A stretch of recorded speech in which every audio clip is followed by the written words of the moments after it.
Nick Majerison here, welcome to Top Med Talk. And it's time for today's Top Med Talk, which is taken from the POETTS Annual Congress. It's John Griffiths, and it's the Activity Monitors and CPET Variables talk that he gave on the 6th of July at, like I say, POETTS Annual Congress, held at the Institute of Engineering and Technology. Have a listen. Top Med Talk. John Griffiths from Oxford, who's a consultant in anaesthetics and intensive care medicine. And John's going to talk to us about activity monitors and cardiopulmonary exercise testing variables. Thank you very much, Sue. Thank you. Hi, and thank you very much for the invite to speak at this fantastic meeting. I'm going to talk about the role of activity monitors and accelerometers in potential monitoring of patients in a prehab environment. I'm going to highlight some of the research that we've done in Oxford. I'll give you a brief overview of accelerometry and activity monitoring research, and then kind of contextualize it into a lot of the stuff that we've been hearing about. Okay, so our world in Oxford, we have recently, in 2015, had a collaboration with McLaren Technologies. I was unaware of that. I just thought, McLaren was a Formula One team, but there's a huge backroom interest in medical research. And they did some preliminary work with GSK looking at activity monitoring in patients with rheumatoid arthritis, who then are given disease-modifying drugs to see improvements in their kind of overall activity. And this multi-million-pound venture ended up with us having Helen Cui, who is an academic urologist who was part funded by McLaren and part funded by the Alison Hansen Trust to undertake a PhD. And the basis of a PhD was to work with McLaren looking at activity monitors in a pre- and perioperative kind of environment. And Helen is here today and was going to be presenting her work later, which I'll highlight. My role in this, I helped run one of the high-risk anaesthetic clinics with cardiopulmonary exercise testing. And one of my colleagues, Catherine, who's here today, her husband is an academic urologist. And that's how our kind of minds got together, thinking, how do we combine the research? So we went down to McLaren and we had a chat with them, and it's a very inspirational place to be, surrounded by all this kind of wonderful, sexy, high-tech environment. But there's lots of similarities between Formula One and surgery and perioperative medicine. Both are incredibly complex systems. The driver is obviously at the center of the Formula One adventure. We have the patient. It is immensely complex, and what you've seen over today, what you saw over the last couple of days in the EPOM, is that every little bit of detail ultimately is going to make a difference to successful surgical outcome, as John has so eloquently highlighted. And activity monitoring and the role of activity monitoring kind of sits in the preoperative world, looking at cardiorespiratory fitness. But actually, with some of the work that we're doing now, as we're going to move into the postoperative phase, okay, because you've got, like a smartphone, you have a real-time way of continually contacting and monitoring your patient. I don't know if anybody's seen this. This is a phenomenal YouTube video. When Jenson Button, who was a McLaren driver in 2014, as a prelude to the Singapore Grand Prix, he went head-to-head with one of the Brownlee brothers in the GSK Human Fitness Laboratory. For people that are interested, like Danny, Mike, and myself, and Chris, that are interested in CPET, to see the values that these guys generate of their anaerobic thresholds and how they manage lactate is just phenomenal. But it kind of makes you think, doesn't it, that you've got a Brownlee brother and Jenson Button, and it's only when they really exercise that you see the essence of their being. And this is a fantastic quote, isn't it? Unfortunately, the world that we all work in, the variance of the machine is somewhat different, and, we have a great challenge ahead of us in this world of evaluation of fitness and intervention and exercise capacity. The output of our collaboration with McLaren, this is the paper which I'm just going to go through now, which was published online, I think, in December, but it was in June's edition of Anesthesia. What we have here is McLaren, because of their know-how of monitoring complex physiological data from Formula One drivers, plus data coming in from their Formula One teams, have fantastic algorithms related to accelerometry data. So our idea was that we get a group of patients that are going to come up for major surgery, and we're going to use activity monitors pre-surgery. They're all going to be CPETted, and then we're going to see if there's any correlation between the activity monitor and the CPET variables. This is the activity monitor. Now, this is commercially available. This can be picked up for about £99. The activity monitor, it's about the size of a postage stamp, but it's an incredibly clever device. If we strip it open, what have we got inside here? The accelerometer itself is about the size of a grain of rice, but as I say, very, very high fidelity, picking up motion, acceleration, deceleration, orientation. There's also a temperature sensor in there, which helps work out whether it's in contact with the patient. And there's a light sensor that can differentiate between day and night. The microprocessor is kind of the brain of the activity monitor. It's where all the information kind of goes in, it's computed, and then it's relayed to a USB flash memory device that you can real-time interrogate. And this activity monitor has about 2 weeks memory for data, for continuous data.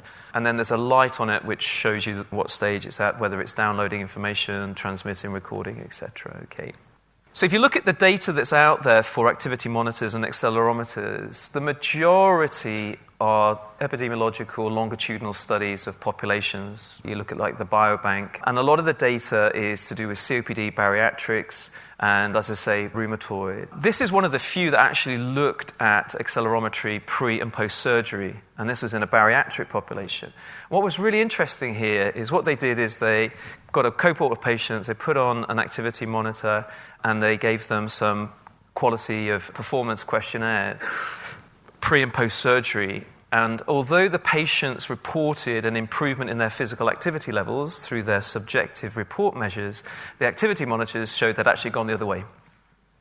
And that's a really interesting kind of concept, and it highlights, one of the earlier talks about maybe the psychological effects of exercise and rehabilitation. And so let's just have a show of hands. Who has, or uses their kind of Fitbit or a Garmin or an Apple Watch on a day-to-day basis and uses that and looks at that data, or a pedometer of some description? Okay. Keep your hands up if you actually look at the calorimetry and use it for calories burnt, weight loss. Okay, fine.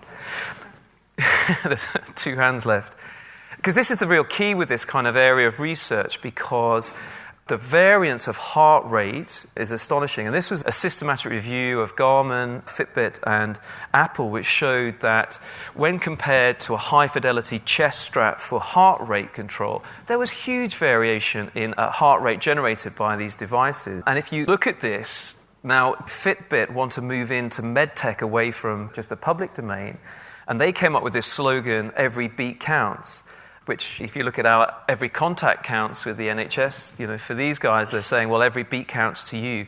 However, there's numerous amounts of lawsuits that are going on for people who have been given advice about their diet and exercise on what they feel now is inaccurate heart rate data. So it's a really interesting area.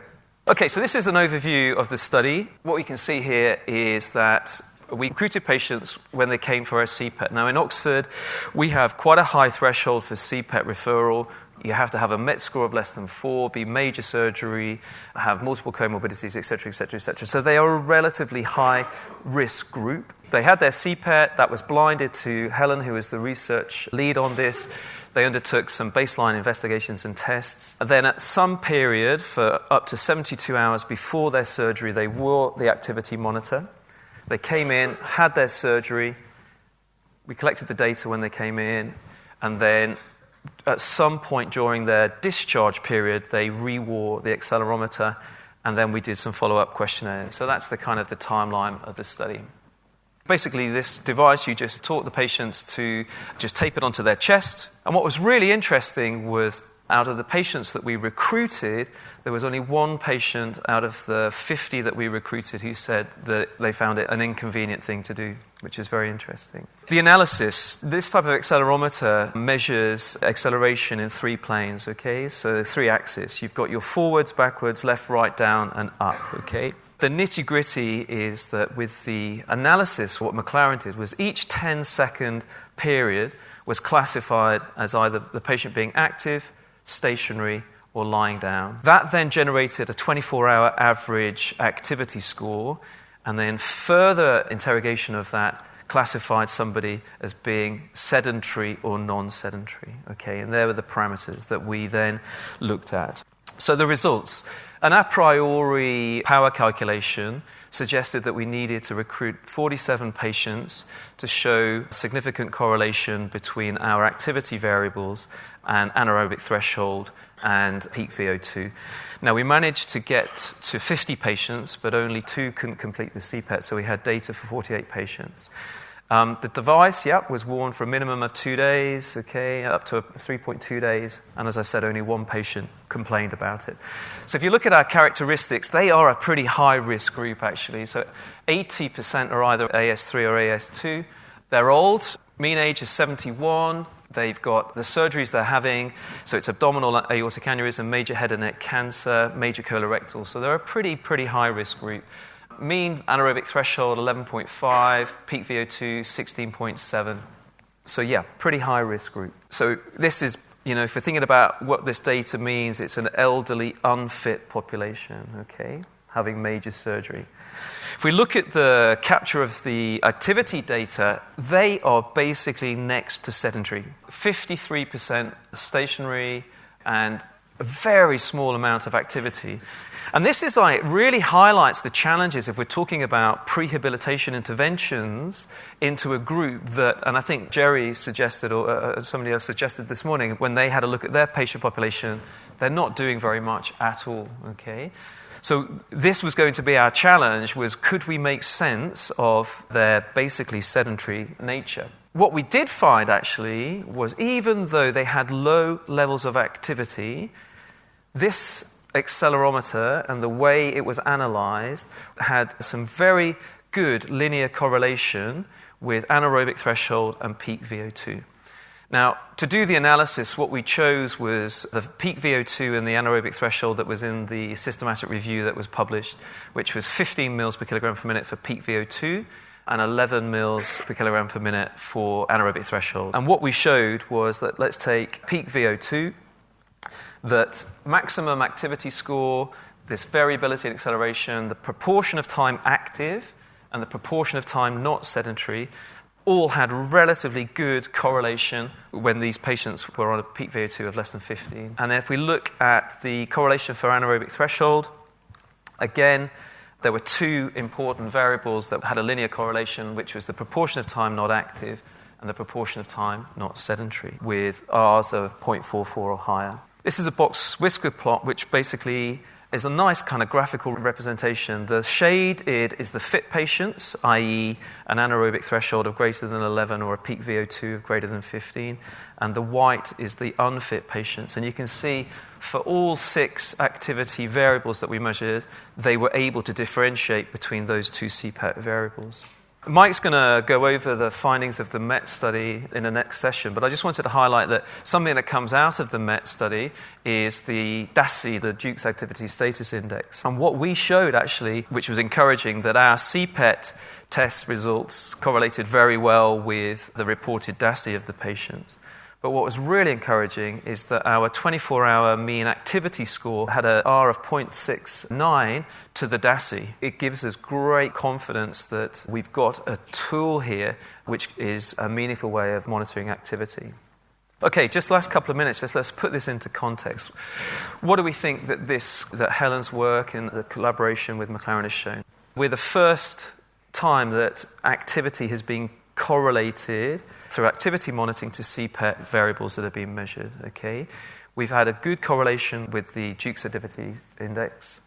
And few studies have actually looked at data before and after surgery. Now, we haven't presented that, but we have that data. The other thing is the low levels of activity out there, So if you're interested in thinking about developing prehabilitation or intervention, you have to take in context that these patients, for higher risk surgery, are relatively sedentary. And that underlines the importance of additional heart rate monitoring, Because with heart rate monitoring, you can help delineate between moderate and light intensity. Just somebody walking around very slowly, if their heart rate goes up very quickly, you know that they're actually exercising. You can't really do that without the heart rate monitoring. So high-fidelity heart rate monitoring is key. Duration of moderate intensities, this is going to be the important. So Helen is going to present later our prehabilitation program, which we've designed based on our research, and it's targeting that moderate intensity activity. We feel that some form of longitudinal assessment should be really incorporated in the future. If you think of these patients coming through surgery school, your high-risk patients, you should then probably do some longitudinal assessment on them with the ability to feed back that information. So I just wanted to highlight the poster, the presentation that Helen's doing later. And this is a study where we've just recruited our first 2 to 3 patients. It's a feasibility study, and it's basically patients coming for major urological surgery.